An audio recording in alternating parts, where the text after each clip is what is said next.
روکھے لہجے میں کہتا وہ سائڈ سے گزر کر جانے لگا تھا جب بینش جھٹکے سے اس کا گریبان پکڑ گئی۔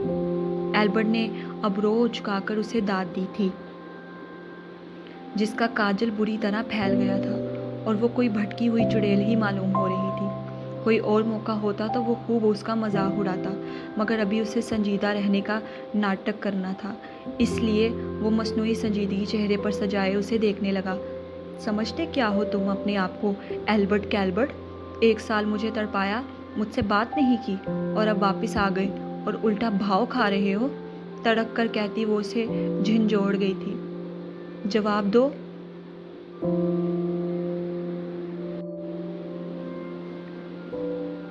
جواب دو، اب دبی آواز میں چیخی تھی، جبکہ ایلبرٹ ہنوز خاموش اور پرسکون کھڑا اس کا ضبط آزما رہا تھا۔ پھر بالآخر تھک کر وہ اس کا گریبان چھوڑ گئی اور اس کے سینے پر سر ٹکا کر آنکھیں موند گئی اور پشت پر دونوں ہاتھ زور سے باندھ گئی، جیسے وہ اسے اب جانے نہیں دے گی۔ I am sorry. آنسو اس کی شرٹ پر گراتے وہ روتی ہوئی معافی مانگنے لگی۔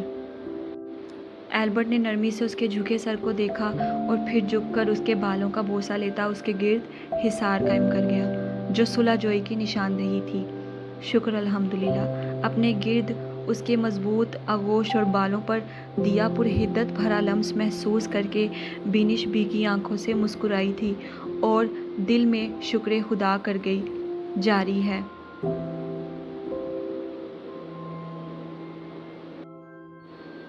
چلیں جی ڈیئر ریڈرز، قسط ہو چکی ہے مکمل۔ امید ہے آپ سب کو پسند آئے گی۔ پڑھ کے سن کے رائے کا اظہار لازمی کیجیے گا۔ جلد انشاءاللہ حاضر ہوں گے ایک نئی قسط کے ساتھ۔ چینل کو سبسکرائب کریں اور مجھے بہت زیادہ سپورٹ کریں۔ اللہ حافظ۔